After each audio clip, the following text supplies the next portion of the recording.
Hello again, Dan Alasso, making history with a report on day 11 of my retrenchment experience. I went to the Beltrami County Fair yesterday afternoon as a volunteer in the Historical Society's exhibit, which is an 1896 homesteader log cabin that was moved to the fairgrounds years ago. It belonged to a guy by the name of Freeman Dowd. He was the first white man to occupy a farm by Lake Bemidji on a big plot of land that now includes a park called Diamond Point Park, as well as the State University campus. The cabin's interior isn't really big. It's roughly 300 square feet, and the society has filled it with household items, really from the early 20th century, to depict the life of early white settlers in the region, because Bemidji was really established in the first couple of decades of the 20th century. And so the idea is to show folks what that experience and what that life might have been like. And it's one of the kind of dependable, permanent features of the fair, like the 80-foot fire tower, which is just nearby, that people come to year after year to visit and to remind themselves and their children of the heritage of the area. So yesterday was a mostly sunny Saturday afternoon, so the traffic in the cabin was pretty steady for the 3 or 4 hours that I was there. And as people circulated through the little exhibit, and the children filled out little scavenger hunt worksheets locating antique toys, I had a chance to chat with local people and with my fellow Historical Society volunteers. These are folks, especially the volunteers, who have lived in the area for decades, if not for their entire lives, and who are really very invested in the community.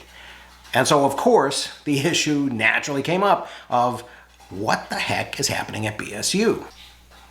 So while most people in the outside world kind of think of Bemidji as an up north vacation destination for fishing or boating, or the big town up here to visit for ice creams or shopping, or a photo with Paul and Babe while they're up at camp or visiting the Mississippi headwaters at Lake Itasca, it's also a college town. Maybe not quite as much or in quite the same way as Northfield, Minnesota is, with both Carleton and St. Olaf, but BSU is a big employer in the region, and in the past it's also been a center of both sports and of cultural life. And this came up in the conversations that I had in the Dowd cabin yesterday. A retired Bemidji school teacher who was one of my fellow volunteers and had been a board member and president previously, brought up the previous retrenchment about a decade or 11, 12 years ago, and she remembered they shut down the theater program. BSU's connection with the community through dramatic productions and their support of the city's community theater had apparently been so strong that it is remembered over a decade later by people who were shocked and are still disappointed with its loss.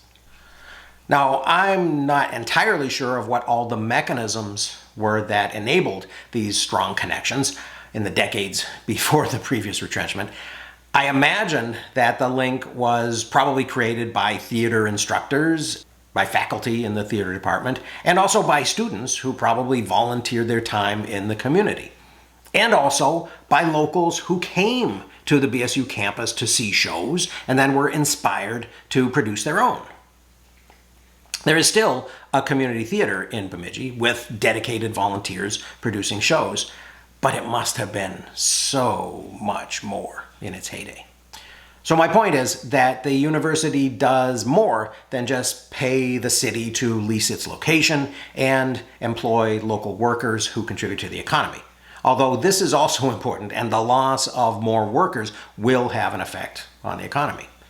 It also acts as a cultural center and as sort of a beacon to the community and to high school students in the region that there are people in the city who are doing intellectual work or doing research and scholarship, and that this is a legitimate thing. I don't think that we've done a particularly good job over the last decade or so. I've been here since 2012, and for about half that time I've been working at BSU, of reaching out into the community in a very deliberate and organized way. Sure, individuals have maintained and developed ties. I began volunteering with the History Center and working as a liaison from the history department to the History Center while my colleague was on sabbatical. And then I joined the board, and then the last 3 years I've been president of the board. And I know some other colleagues who have done sustainability projects in the city or have visited the local high school to talk about our program and try to get students interested, or have supervised concurrent enrollment college and the high school classes, which are another issue that I'll deal with in a separate day. But to a great extent, I think that these have been very ad hoc kind of activities by individual faculty members, not an organized engagement by the university. Not an organized engagement by the university. And I think that's a problem.